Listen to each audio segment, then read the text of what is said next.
But right now on your screen you see Groundious and you see deecavo. Unfortunately, you actually... Even the super fast 3, 2, 1 countdown, look at that. It's not even 3 full seconds, is it? It's about 1 second. And the optimization, the lightning quick load times. Everything is built for reset, try again, learn. My favorite thing about the movement in this game is the way it uses a teleport mechanic. Very similar to something like Celeste, but it's used with a 1-2 where you throw the dagger and then you teleport to the dagger. So you go through certain obstacles and you can get past the death, like whatever that laser is. And you also have an attack button, but at the same time you can also use your dagger to get past these enemies and you don't even have to attack. So you're able to get through quite a bit of things with just the dagger alone. And there is the ability to really press it fast to where you can almost keep yourself in the air and save yourself. So in a racing mechanic, it really does play a huge part because sometimes too many deaths can really put you behind. Yeah, I mean, you could see the skill ceiling is here. There's a lot of fun right off the bat for anyone who wants it, but if you want to get really into this, you can see you can get really, really into it. You can get really, really good. You see now and then 3 or 4 of those teleportation daggers. I swear, I'm going to start calling them warp daggers because we only have so many syllables in us each day. But the teleportation daggers, when they nail 3 or 4 in a row, you can barely keep up with the movement, let alone be the person executing them. But it's also really fun to watch because they basically are, yeah, teleporting through the stream. And where are they? Every time you look, they're already at the next spot. Exactly. And looking, when you see the game, so after they get through with a level, you're going to see at the very end, this game is designed around competition. It has a very cool top 10 at the very end. You can race against your friends. And things of that nature. You can race against the world, you can race against different areas. It's a very well-designed tournament mechanic. Rather, not really tournament, that's the wrong word, but a top 10 mechanic, where you see how fast somebody can be and where the optimizations are. Competitive mechanic, yeah, and unfortunately, it's good for all those things. Bad for casters. We have to try to keep up with this, by the way, and it's a brand new game too, so there are no experts in this game exactly, although this player already, Groundious, looks like he's becoming one right before our very eyes. Look at this, does launch on September 30th, by the way, so if you like what you see, you're going to be able to play this very, very soon. Look at this, Groundious, definitely seeing the mistakes, but I'm seeing more good than bad from our first player here. Absolutely, and you see right there, when Groundious was falling, they threw the dagger at the top of that ledge and ended up on the other side. As they're falling, they can still go through the wall. As long as the dagger is still on screen, you can teleport to it. But when the dagger is getting off of screen, it will come back to you. So you have that window, literal window, to be able to teleport to the dagger. I like that little troll at the end of that stage, by the way. You think there's going to be one more wall for you to dagger into, but there isn't, and you have to stop and wait lest that laser gets you. And you have to hesitate for just a second. And I think that's kind of the stopping on a dime, thinking very quickly, the reactivity that we know with a lot of other speedrunning games. You and I have cast Super Mario Maker 2 together, for example, and reaction is a big part of that. And I think that's the case here too. Obviously, you want to be efficient, you want to find a good route through some of these over time, and that's kind of how this format works. But every now and then it throws you a little something where you have to take just 1 second, just one little beat, or you're going to die. Yeah, and if I'm not mistaken, they've seen a few of these levels, they have had the chance to practice a few of these levels, but a lot of this can be blind. This game is brand new. There's been dev builds, there has been beta, alpha builds, there's been a lot of work on this game. And again, on Steam, go wishlist it. This game is going to be a lot of fun. I think that everybody who is in the speedrunning community is going to have a lot of fun with this game. September 30th, it's coming out in 5 days. So this is a great way to showcase what this game is made of. Yeah, and the format, obviously this is a bit of an exhibition because of that no-show, because of that forfeit, so Groundious is going to move on to the top 32 automatically, but they're still going through the motions here, and they're going to be happy to have the practice, because as you mentioned, a lot of these players have not seen this before. They are going to be learning as they go, so there are some blind speed runs, albeit with a bunch of tries. This is going to be also about who can form complex and efficient strategies on the fly, and I'd say the only thing harder than blind speedrunning is probably blind speedrun casting, but I think we're up to it. The format, when they play proper, when we have 2 people actually going live against each other, is going to be where the runners have a set amount of time with unlimited resets to grind for the best time they can for that level. In this case, 10 minutes.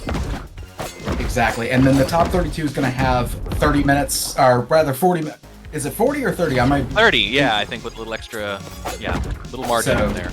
Yeah. Exactly, and it's going to be a grind to see who can get the fast, and really the fastest time. And that's going to put a lot of stress on the runners, and as a caster, I like talking about that because people forget that is a very big factor in any kind of competition. Is any kind of stress, any kind of little movements that you might be doing, any mistakes that you might make of, oh man, I need to do this. Some people take it and run with it, and they do the absolute most amazing. Some people can kind of fall apart, but that's what makes it entertaining, in all honesty, is seeing how they overcome.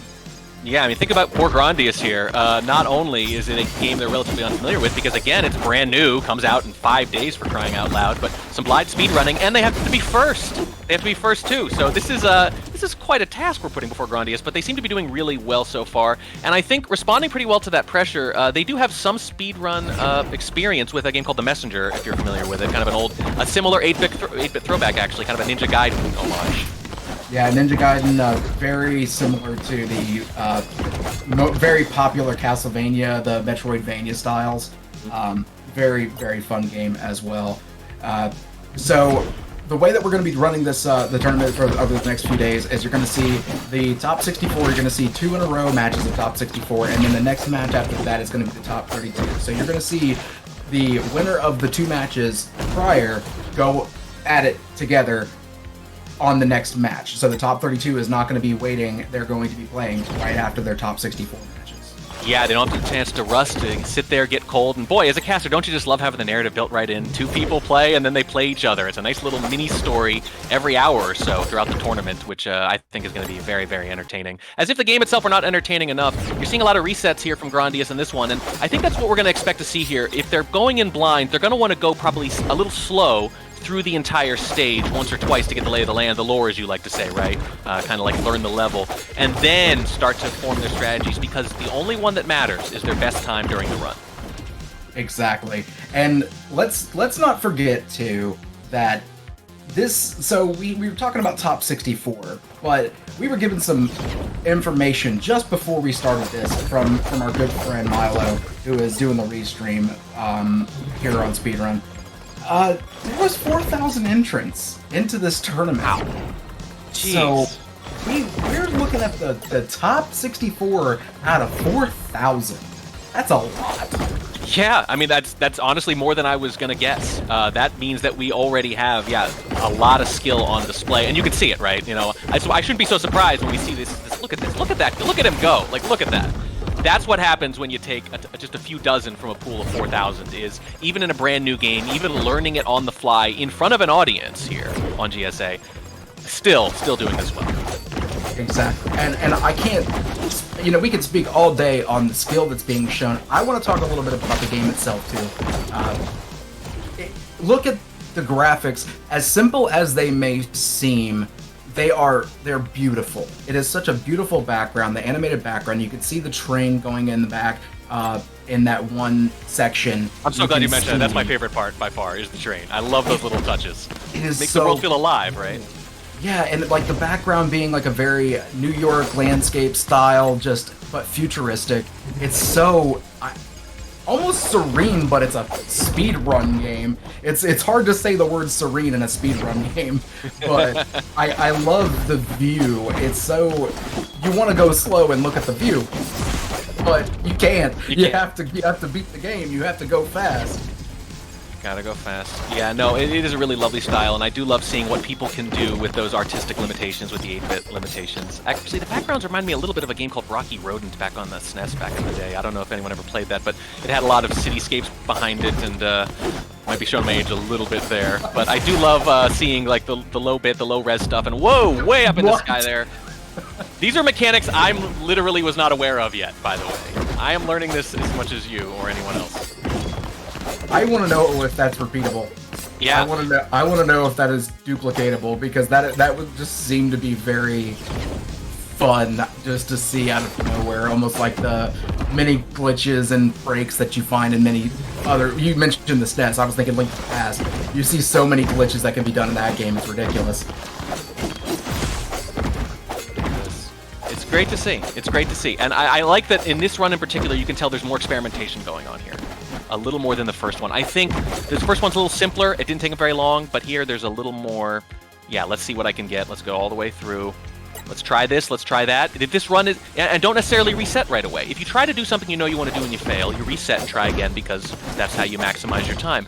But if you're not sure about something, go ahead and use that broken kind of run to keep going and try something a little later in the run and then string things together, and then eventually you get that perfect run, and it's just so satisfying, certainly for the players, but also for the people watching. Yeah, and you can see the sword that you're given, that you're able to use. It does have some reach through small walls, so we're going to see on this level about maybe 2 seconds in where they swipe their sword, they hit that switch, and then they're trying to use their teleportation dagger to activate the next switch to open the door you can't teleport through. Yeah, I'm not sure if we know. Do we have their best time? Yeah. All right, so I'm not sure what their best time was on that. I don't know if we're going to actually worry about that at the moment, just because there is the forced forfeit from deecavo. Groundious is going to be going on to the top 32. We're going to go to a quick intermission, and then we're going to be coming back with the next